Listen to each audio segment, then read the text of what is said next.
Hey, who turned out the lights?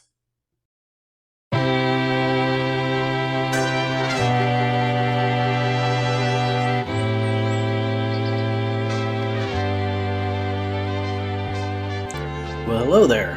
My name is Charles Ray Dawson. I'm the Associate Broker and Residential Sales Manager of ProStar Realty. This is the Unnamed Real Estate Podcast, episode 128. And you are not seeing me on your screen right now because I am homesick. And I'm homesick and I have not had the energy to bathe or put my makeup on and get everything ready to go to record today, so we're just going to do this like this. And I was working on the Heather King video, and I think I got it cut out to where it's long. We went about an hour and a half on that, and I'm not going to subject you guys to that. So I split it up in two parts. The part you're going to see here is going to be the fun part. The other part is going to be on a separate recording that I'm going to post, but not really announce kind of routines, and it's not going to be in this normal format. It's going to be more of a formal interview. But, that's what I've been playing around with for like the last 2.5 hours because, video editing, what kind of people go out of the way to do that for fun? I mean, wow, what sad, sorry individuals. So, other than that, I hadn't really had a chance to take a look at the news or anything like that. Did get a Crawford report from Tina earlier this week, and we have some interesting things going on there. The there was one of those little rants about the Case-Shiller index and how it's always leading and lagging and miscalculating. But she actually taught us a little trick about how we can say, oh yeah, by November we're going to see X amount from the Case-Shiller index. And it's because we're living right now here in July what they're going to actually be reporting in November. And things are relatively looking up. Interest rates, whoa, what the hell's going on with that?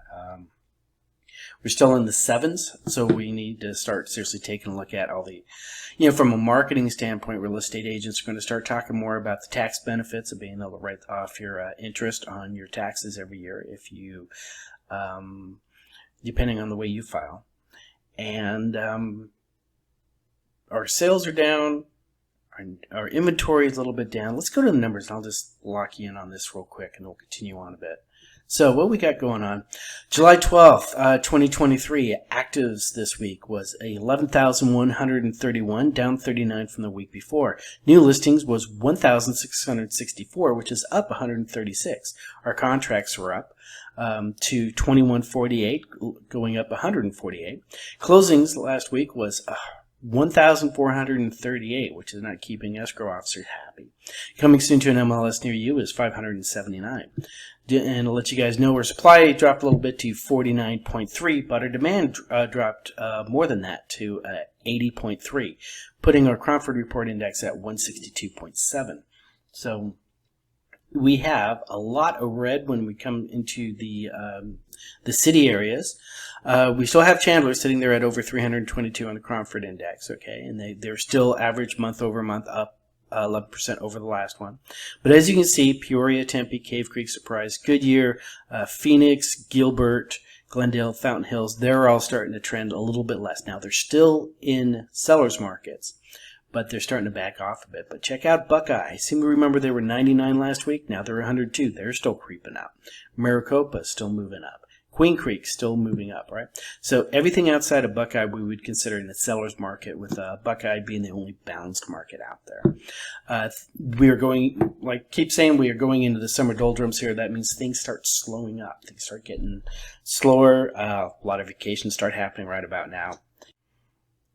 And historically, our third quarter is always our slowest quarter. So just to follow up on that, what we're going to do is I'm just going to tack on the fun part of me and Heather and our interview next, and then hit you on the back end, all right? So, ladies and gentlemen, Heather King, A Pioneer Title.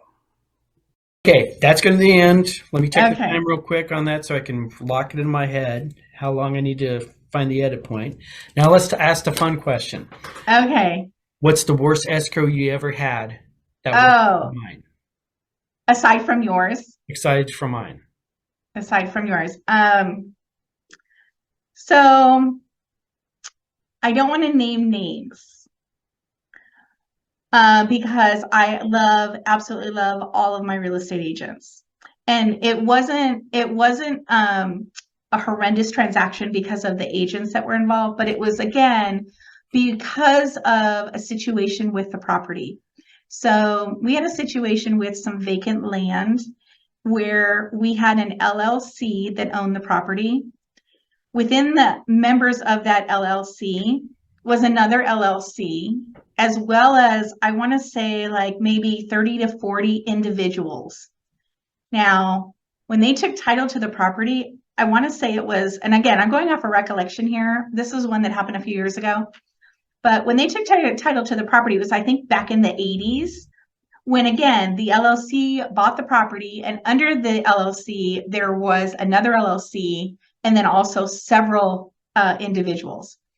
Since that happened, some of those individuals also had title in a trust, in another LLC, or in individual names. Since that time, 1980s, we've had a lot of people that have passed away, and the LLCs have gone defunct, or the trusts are no longer around. And the people involved, again, have lost contact with other members of the LLC or other owners that have interest in the property. So I spent, I want to say, a good maybe 2 months tracking down with spreadsheets and phone numbers. I mean, I was Googling them. I was Facebooking people. I was LinkedIn searching people. I felt like a private investigator. So I was trying to track down all of these different people involved in the transaction. And we basically got down to the very end where I had gotten everything signed off on by all of the sellers, and the buyer canceled. So this was like months. I was going to ask you one of the previous questions. Do you use skip tracers to try to find the ex-wife or the not quite ex-wife who just ran off with a pool boy or whatever? Like I said, like in a prior life, I probably was a private investigator because, we have people that got married in Mexico that are now U.S. citizens, so their marriage in Mexico isn't really legitimized in Arizona or in the United States, and so they feel like they again are married in the United States, but their certificate was issued by a judge in Mexico. I mean, it's just crazy stuff that comes up. I could probably put together like a table book for our lobby of all of the different scenarios and all the different events that do come up. And like I said in the very beginning, that pretty much the process of every transaction is going to be the same, but it's the people and the different scenarios that come up in each transaction that make it interesting, makes my job enjoyable, because I'm always learning something new. I think you just gave me the idea for another episode. Oh, where I just okay. go around and have people tell I'll do it for Halloween. What was your real estate horror story? And Yeah. that is a great one. Yeah. I think it was you telling me once that a buyer came in to sign her docs, and she's all excited, and she's like, "This is great because I'm signing my docs today, buying this house." And my soon-to-be ex-husband just signed the divorce paperwork, and she had never disclosed to anybody that there was a husband running around. Yeah. Was that you, or was that somebody else? You might have been in a class or something. You know what? I'm sure that probably was me, because it has happened to me. So many, many times. So I think that a lot of people, again, have a misconception that if they sign the divorce paperwork, that, again, the house is now theirs. Mm-hmm. Or if somebody passes away, the will is going to, and the will that's in place says, "Oh, the house is mine, so I get it." No. So that's just directives. Those documents are just directives as to what is to happen to the assets, but it doesn't officially actually transfer the ownership to the other party. And so, again, these are things that come up in title and escrow, whereas we have somebody that opens escrow, or in your case that we were talking about with the buyer who's buying a house, and then she said, "Oh, I just signed my divorce paperwork yesterday," doesn't mean that the judge has approved the divorce yet. It just means the paperwork's been signed. He's still legally your husband. So until the court orders that, again, he needs to sign what's called a disclaimer deed, disclaiming his interest in the property. Otherwise, he still has interest in the property. And he can come back and claim half of that property if he wants at some point, because even though he wasn't on title, he's still under community property rights, co-owner in that property. So again, there are specific steps that we need to take to help protect both the buyer and the seller of these types of situations. So, and the same goes into play with, like, when you have a will. The will's going to say what happens to the property after somebody passes away, but it doesn't always transfer ownership to that person. There may be long lost siblings and children out there that might have interest in that property. And so there might be claims on the property that need to go through sometimes a probate situation to determine who gets what. So we have to be really careful when we're, clearing title reports to make sure that we're asking the right questions to know what type of situation might come up and might create further issues down the road with the title insurance policy. So, okay. Yeah, I remember you telling me that story. I also remember, and this, I think most of my audience knows by now, I used to work for a title company way back in the day. And I worked in different states, and I was in another state, not this one. And my title company was involved in an easement argument. And there was basically an alleyway that had an easement across it, and everybody could use it. And a guy 3 doors down was using the alleyway to move his RV and park his RV in the backyard. And one of the neighbors, who was very famous for that city's basketball star, all right, and one of those, if I named the name and anybody was following basketball and they would know exactly who I was talking about, went and bought a 5-ton granite boulder and put it on the corner of his property to block the easement. Yeah. And next thing you know, our legal side is suddenly involved in enforcing this. And this might be a whole different conversation, but I have seen other places where people have an easement, and this is one of those terms they make you learn for the class to take the test. But you might not even be able to use this term anymore. But the parcel that has the easement across it, all right, that owner decides for whatever reason they're going to put a fence up. They're going to block it with a boulder. In some cases, they're not going to let you do repairs on the road through your easement. Mm-hmm. I was watching an episode of Yellowstone where a guy had an easement, and the new California landowner decided to put cattle guards up. Yep. All right. Yep. I love the solution that they took on Yellowstone, but you can't do that in real life. That's all. Right. Do you see Did stuff they like blow up the river and reroute the river or something? Did that season 1? Okay, something so like that. You just watch that thing. It's like so many things you want to do, but you can't. So I will say that the most important thing when buying a home is location, and most people, when they hear that, they think of, oh, is it a good neighborhood? Is there a Starbucks on the corner? Are there nice green rolling hills everywhere? No, the most important thing is having good neighbors, because I can tell you that I have had cancellations on contracts because of that specific reason. I had a land transaction in a smaller county, and again, there was a well involved and well rights involved, and the buyers were disputing over the well. So one party put a fence up so that the other party couldn't get to the well. And again, it all had to do with encroachments and easements and insurance and boundary lines, but it was just out of spite. It was like the McCoys and what's the other one?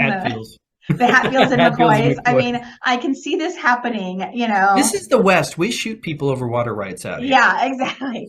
So you know what? You are absolutely right.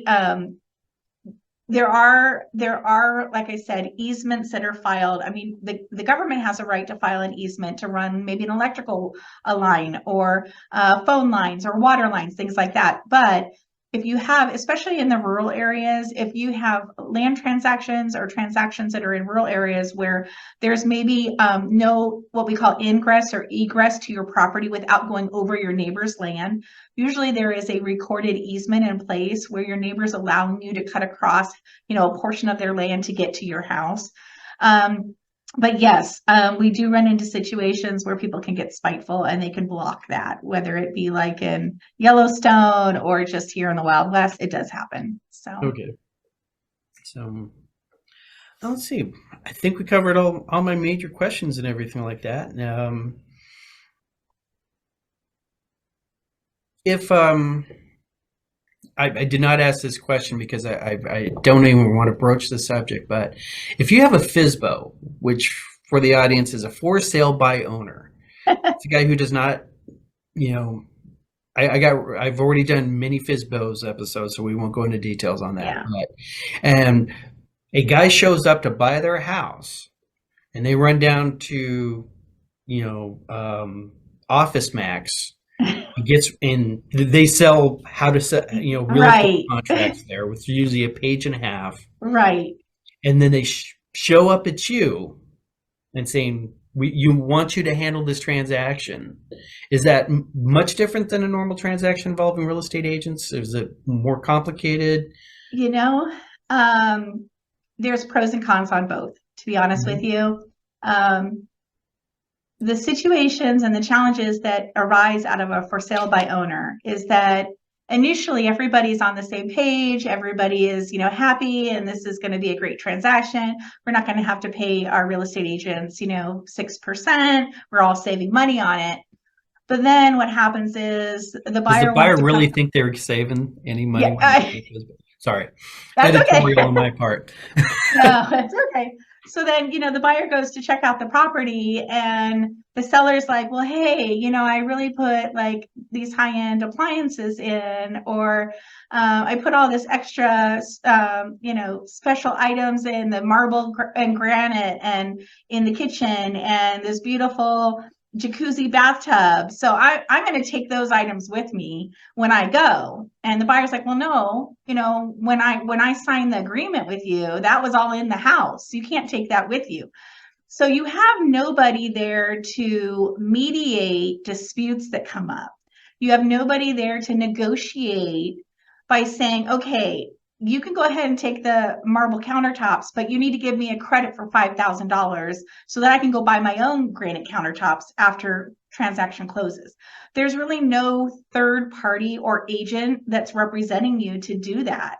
And that's why it's so important to have a real estate agent or a real estate broker, is because they have been trained and know how to mitigate those type of situations that come up. They can also sometimes keep their clients like under control a little bit too, because people can get really heated. And there's no barrier between the buyer and the seller when we have for sale by owners.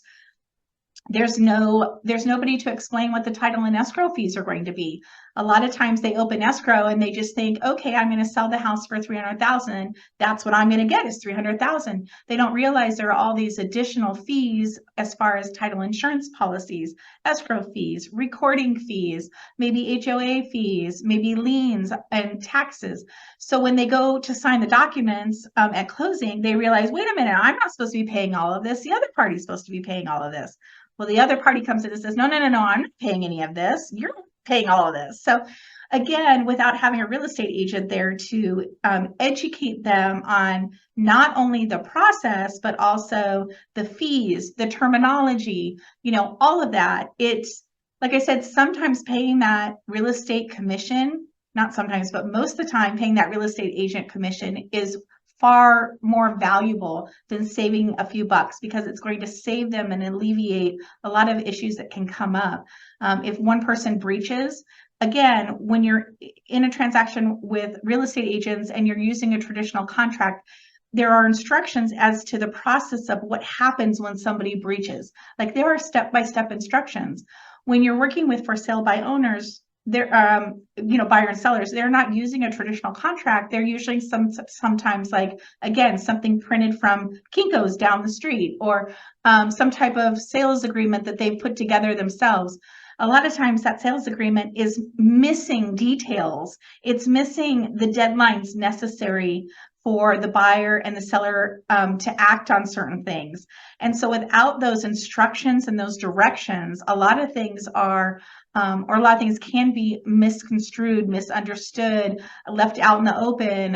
Again, the seller might understand it one way, the buyer might understand it another. So again, in my opinion, having a real estate agent involved is just that added level of protection, because they know what's legal, what's not legal. They know what the process is. They know what the fees are going to be involved. They're able to help walk with you through that as a partner. Whereas with the for sale by owners, we tend to see a lot of challenges, issues, problems that arise with those. Not to say that they can't be done. And usually if it's, maybe a family member wanting to transfer title, or maybe it's, a best friend and everything's good, those maybe are going to work out okay. But like I said, if you're dealing with any type of complicated transaction or anything that's out of the ordinary, I certainly would retain a real estate agent. The money is worth it. And like I said, it's invaluable to have a professional on your side that can help you when problems do arise. That's really what the importance of that is, or they are. That actually reminds me. I got a call about 2 weeks ago from a young lady. Her father and uncle want to sell her a house, and she's asking me, how much is this house actually valued, and she's getting a smoking deal. And I told her, buy the damn house. and and then when she started asking the question, well, how would we go about doing this? I said, you call me and I'll send you over to my favorite escrow officer. Yeah. So, and in that particular case, it's family member Yeah. doing it. It's an actual sale. It's not a gift. It's going to be an Yeah. actual sale over. If they come in there without a contract or anything, can you help them write the contract? Can you? So yeah, we have what's called like a generic agreement. It's not Mhm. necessarily what we would consider your real estate contract that we typically see, but it is still an agreement or a contract between the buyer and the seller. It is binding. It is legally binding. It does hold them to the terms of the agreement, but it doesn't have as many details in it. As it doesn't have all of the little deadlines. It doesn't have all of the little contingencies that you might see. It's really based on more or less like a handshake. So it's a handshake in writing, I guess you can say. Okay. They've agreed on specific terms and who's going to pay for what. Typically, if you reach out to your escrow officer and let her know it's a for sale by owner, she can put together some estimated fees to let them know what it's going to cost in advance, so that they're prepared for that. They are usually much quicker. They're faster transactions. A lot of times they're cash transactions. There's not a lender involved, and they are easier transactions, except when there's a problem that comes up, and then they become much more challenging. So I get most of my for sale by owners from real estate agents, believe it or not, or lenders. Lenders have been approached to have a buyer qualify for a loan because they want to go buy a house, but they don't want to work with an agent, or maybe they already have a house in mind and the seller's willing to sell it to them at a discounted fee without having to pay a commission. And so a lender will reach out to me that I've worked with in the past and refer them to me. Sometimes they're prior clients. That happens quite a bit. I have a lot of times prior clients that are working with a real estate agent on a first transaction, but then they come back to me and they want to do a for sale by owner on a second transaction. And they've already gone through it recently with an agent now that they think they can go ahead and do it on their own. So they'll reach back out to me. A lot of investors will do for sale by owners because they're very familiar with the process. And so they have a little bit more assurance that it's going to run smoothly because they've done it so many times as an investor. So I get for sale by owner transactions, all over the place. I was having a meeting a few weeks ago, and I ran into somebody in the lobby, and we started talking on the elevator ride up to the 7th floor, and ended up exchanging business cards. And he's buying a property for sale by owner. So they come from wherever, but again, I do always let people know that, that they can be a little bit more of a challenge. And if there are problems that do come up, just make sure that you have a good real estate agent on call or an attorney on call that you can reach out to, because keep in mind, I'm a neutral party. So I can't I can't write the contract or agreement for them. I can't negotiate it for them. I can't make suggestions or tell them what needs to be done. I'm actually an instruction taker, not an instruction giver. But I do, like I said, I do inform people as far as the process involved and the next steps that are needed, but I can't be there to negotiate or mediate the terms of any type of agreement or contract. So. Have you ever sat there as the neutral third party looking at a situation and just like really, really wanted to intervene because somebody was getting just screwed or something, like, oh my God, I can't believe. Oh, it has come up. Certainly, in 23 years of title and escrow, there are certain situations that come up and, that do raise an eyebrow.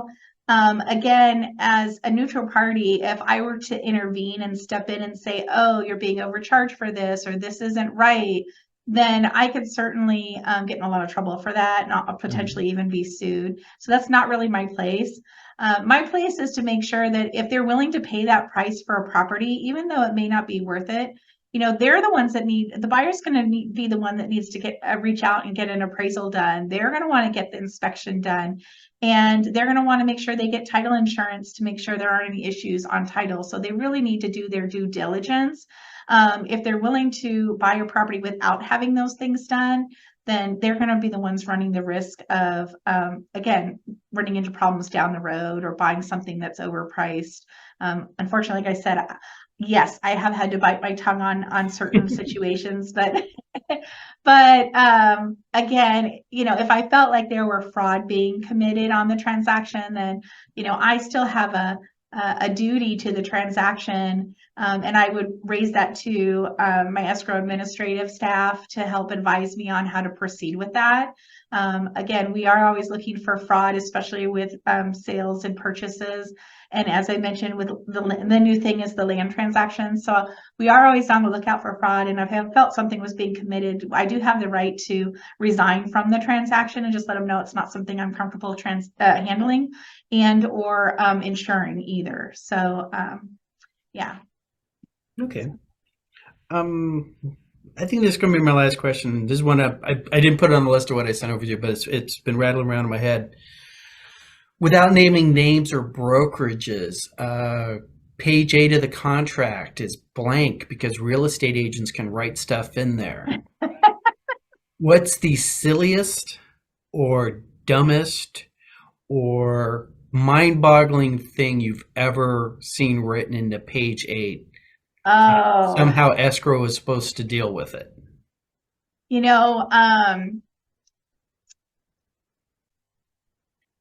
To be honest, I don't know, because a lot of times page 8, again, you have a real estate agent, they're educated, they're experienced, so they're not going to put something frivolous on there. I would hope. I have seen farm animals that have been written in that are part of the exchange of the property, or things that you typically wouldn't see being exchanged with a property handwritten in there.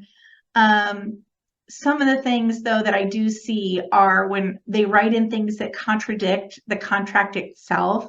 So you might have on the first page of the contract that the close of escrow is July 5th of 2023. But then on page 8, they write in that the close of escrow is now, August 17th of 2023. And so it creates challenges when you have things that are contradictory to one another. So yes, page 8 can be kind of left open for interpretation by some of the things that are written in there. The craziest thing, like I said, is probably the exchange of, like 2 donkeys, a couple chickens, and maybe a mule. They write in, the farm animals that go with the farm. So there are certain things that are written in there. But most of the time, I think page 8 a lot of times is more or less used to clarify something that maybe wasn't clear, or maybe there's something written in regarding personal items that maybe are supposed to be included. A lot of times it's usually left blank, but I see it being used a lot for agents to clarify something, or maybe mention that there might be an additional, something additional to come, something like that. But I think the farm animals was probably the strangest thing I saw, just because I work in the city of Phoenix, so we don't see farm animals running around our backyards very often. Although you do have a chicken coop, don't you? We do have a chicken coop. Okay. And So, if we were to sell the homestead, the odds are we would be taking the flocks with us. okay. And strangely enough, there is a technical word for like the crops. Oh, And okay. on certain things, you can sell the land but still have rights to harvest that year's Yes. crops. Yeah. Yeah. And I work in the city. I've never done farmland or anything like that. And, that's one of those Yeah. things. If it's outside your scope of expertise, you're supposed to pass that off to somebody smarter Yeah. than you. And When I you would get into definitely. like agriculture lands and government lands and things like that, whether it be If the mining. Duttons show up to do a real estate transaction Yeah. or a ranch, I'm not, well, one, because I don't want to wind up in a hole out in the desert, Yeah. but I just remembered there was one, and I don't know if it was one of your transactions, but there was on page 8 written in that once they close escrow, I think it was the listing agent was supposed to buy the selling agent a large pizza. that Something was to not the, me. was that not you? Okay. Yeah, I didn't, there was something about one of the agents buying somebody else, one of the other agent, a large pepperoni pizza, which was written into the contract. And since they're not actually parties to the contract, I think it was more of just kind of like a joke type of thing. Hmm. But like I said, that between the pizza and the farm animals, that was pretty much it. So Are you happy with your job choice? with my job choice as escrow officer or Yeah. pioneer title, If with both. somebody is wandering around out there, they happen to be watching this YouTube Yeah. video, they're looking for guidance in their life. What do I want to be when I grow up? And they thought they wanted to be a real estate agent, but now that they've watched this Right. episode, So I'll tell you that I don't think many people dream of being escrow officers. In fact, like you said, a lot of people don't even know what we do. But I will tell you that although my job and what I do on a daily basis is very consistent, so my 8 to 5, Monday through Friday, processing a file from open to end is very much the same. What I love are the people, you included in that, people.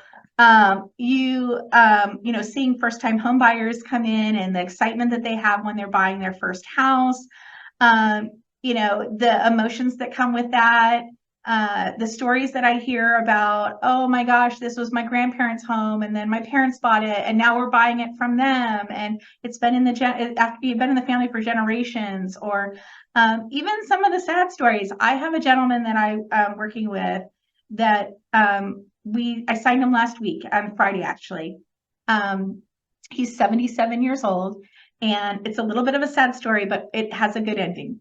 So he's 77 years old. He is a retired Vietnam veteran, and his wife passed away 2 years ago on Saturday. And their wedding anniversary was on Sunday. He has eight children and umpteen grandchildren. So in the 15 minutes I normally would have spent signing a seller, this was more like an hour and a half signing, because we talked about all of this. And this is one reason why I love my job. So basically we were talking about how he's selling his home, he's cashing out. And I asked him, I said, so, Frank, what are you going to do with this money now that you're selling your house? You have all these kids. Are you moving closer to one of your kids or your grandkids? He goes, no. He said, I made a promise to my wife that when I retired, that we would go travel the world. And he said, we spent our honeymoon when we got married in France. And he said, she's passed away. And again, this is her 2-year anniversary of passing away. And he said, so I have sold my house. I'm cashing out my house, and my bags are packed. And as soon as we close escrow, he said, I am taking off to France. and I'm going to go to all the places that we went to on our honeymoon, including the restaurants, the hotels, and everything. And then I'm just going to go ahead and jet set around the world until I either run out of money, decide I don't want to travel anymore, or die. And like I said, it started off kind of when he was telling me that it was in memory of his wife that he wanted to do this. It was certainly heartwarming, but I'm a traveler myself and would love to travel the world. And so for him at 77 years old to basically give up everything he has and leave his family behind to go do this, it was such an interesting story, and it was a great way to end the week talking to him and building a little bit of a bond between us and the transaction. And he called even today just to wish me a happy 4th of July and check in and see how things were going. But those are the types of situations that come up in my job that make my job rewarding. I mean, it can get extremely hectic. We work on deadlines. We have pressures coming from real estate agents, lenders, homeowners associations, inspectors, all different parties. And so it can get very stressful and hectic, especially when you have a lot of transactions that you're handling at one time. But it's the moments like that and the other parties that I work with, the clients and the customers, that make it so rewarding. So if anybody's interested in getting an escrow, one of the things that is a big challenge is that we don't actually have an escrow or title school. There's not a course offered by the real estate school to become an escrow or title agent. Most escrow officers start off working as a receptionist and then as an assistant and then an assistant escrow officer. And then they just they learn as they go and they move up. So getting into escrow can be a little bit of a challenge because you have to start with at the bottom level in order to work your way up and learn all of the different ins and outs of becoming an escrow officer. What I love about Pioneer is that they're huge on training their employees. And so there is a lot of quick room for improvement, or not improvement, but advancement, just because of all of the training that they offer within the branches and within the company. But I certainly say being an escrow officer, it's a stable career and you work with a lot of wonderful people, but it is a challenging job. But just like any other job like yours, you're going to find challenges like that, but the rewards outweigh everything else, certainly. Sounds good. I'll be honest, that story of yours sort of screwed me up. So why don't we... Oh, no! Most people don't know that I'm a very emotional individual. So, hey, thank you. Yeah, you know what? It left me with some tears in my eyes. And then after he left, I actually went and told the girls that I work with how moving this story was. And I mentioned to you that I would love when I retired to go travel the world. And that I do a lot of traveling and I love to, but I'd love to just really commit to that as full time. And so when he told me about wanting to do this for himself and for his wife and that it was their dream, what inspired me is that, I was thinking, gosh, when I retire, I'm going to be too old to travel the world. I should be doing it now. But at 77, I thought if he can do it at 77, then I certainly can do it when I retire. So hopefully that won't be 77. Hopefully it'll be more in my 60s, but you never know. How much longer you got until the kid's out of college? Yeah. Oh, yeah. Well, I don't know. Hopefully soon, maybe one more year. All right. But yeah, it was certainly inspiring for me. So, and moving for me as well. But I hear stories like that all the time. So, yeah. Oh, I completely understand. When I'm done with this, I got to give my old 70-something Vietnam veteran. Oh, hey, let's traumatize the audience. All right. Okay. So I'm talking to this guy, and client of mine, I think we actually closed with you back in the day. He decided he needed to get out of a nursing home. He was going to move into it, buy his own place again, move into it. He wasn't getting along well with the nursing home lifestyle. And his wife had died a couple of years ago. She handled all the money. So getting the loan and everything through the transaction. And we've been in contact with each other since. And he gives me a call up earlier this year. And it's time for him to move back into the nursing home.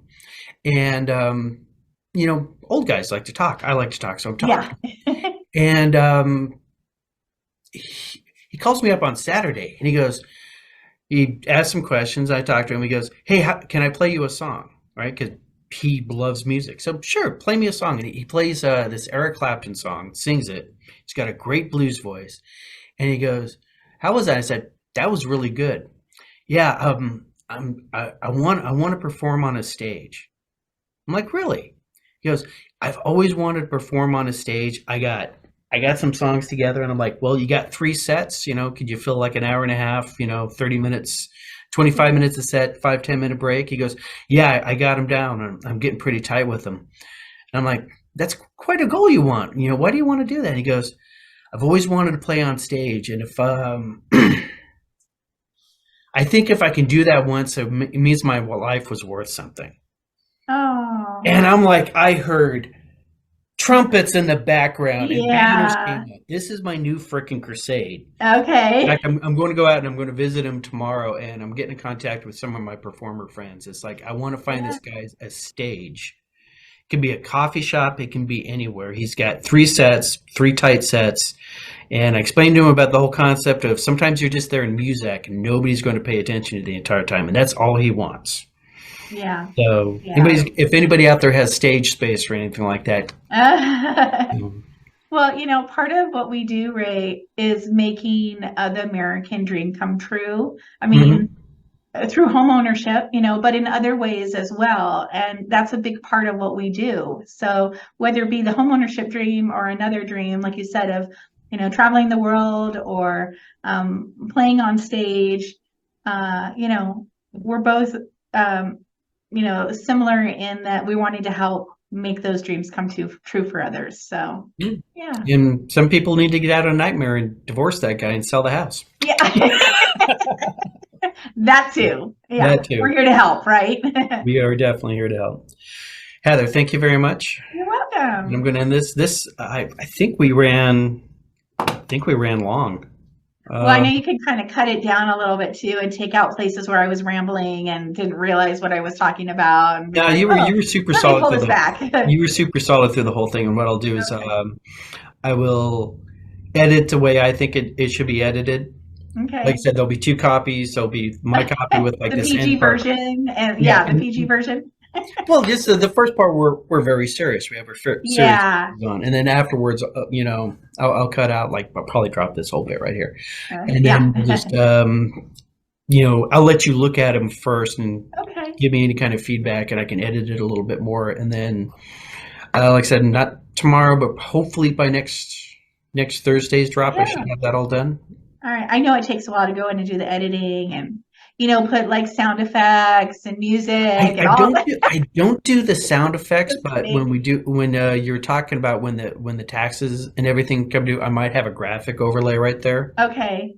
Just I did just as a send you visual. also via email a list of the different types of policies. And Got it right here. yeah, so I didn't know if that would be helpful to you to also, if you wanted to throw that in there. So, Mhm. Yeah. okay. All right. Awesome deal. Well, thanks for inviting me. This was actually a lot more fun than I thought it would be. And I'm sorry it It, took me so long. it really is easy the first time. Yeah. And if you come up with anything in your head that, like I said, the idea of doing a Halloween where I just like interview people.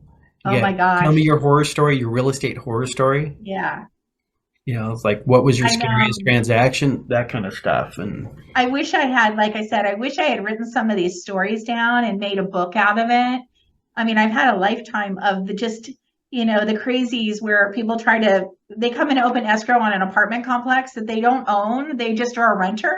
I mean, I've had like bizarre stories and, just crazy things that come up. And I'm sure the other employees and escrow officers that I work with have had similar stories, but we could have literally put together, like Gone with the Wind size novel of all of these different situations. And some are, like you said, heartwarming, and some are fun, and some are crazy. I know a lot of them that I've had that are crazy. I've had with you, so you already know about them. But yeah, again, there's just a lot of situations that come up. So because it's an emotionally charged type of transaction, when you're Mhm. selling a house. So there's a lot of emotions that come with that. And because of that, it stirs up a lot, it creates a lot of issues. I don't want to say issues, but emotions within the transaction that Right. create scenarios, I guess you could say. Not always bad, sometimes good, Mhm. but creates scenarios. So Okay. yeah, Are you at your office down in Albuquerque, or are you at? I am in Awatuki today. Okay. So yeah, but I will see you on Monday. I will be in Phoenix on Monday, and then I'm going to head over to your office, and we will talk about like generational selling, and that kind of goes into what I was talking about, the 70-year-old, Hmm. selling the house. And one of the things that we find with that generation is like bucket list. Hmm. Like they're wanting to live there, they're wanting to sell, downsize, and then go check off the bucket list. Hmm. And that's one of that generation's, traits. So we'll talk a little bit about that. I'll just talk for maybe 15, 20 minutes, but it's some good information and interesting to hear. So yeah, Sounds great. I'll see you on Monday. I got two agents to introduce, a couple of things to cover, and if you wanted to go along, feel free to go along. Okay, yeah, Angie won't be there. I think she's traveling. She's on vacation with her family, but I will certainly see you and bring some breakfast snacks, and I have probably some flyers to hand out. But otherwise, if you need anything else, just let me know. All right. All right, thank you again. Final question. I'll tack this on the end. All right. Heather, if somebody wanted to get a hold of you, how do they do that? So you can find me at heather.king@pioneertitleagency.com. You can call me at 480-940-6227. You can find me also on LinkedIn, Facebook, and you can also reach out to Ray, and he will put you in touch with me because he has my number as well. I got you on But speed dial. yeah, you can certainly stop by the office, but like I said, just check to make sure I'm in. Again, I am working in the Awatuki office most of the time, but I am also sometimes over at our Phoenix location off of 16th Street in Missouri. But certainly feel free to reach out to me, connect with me on one of the social media sites. I would love to hear from you.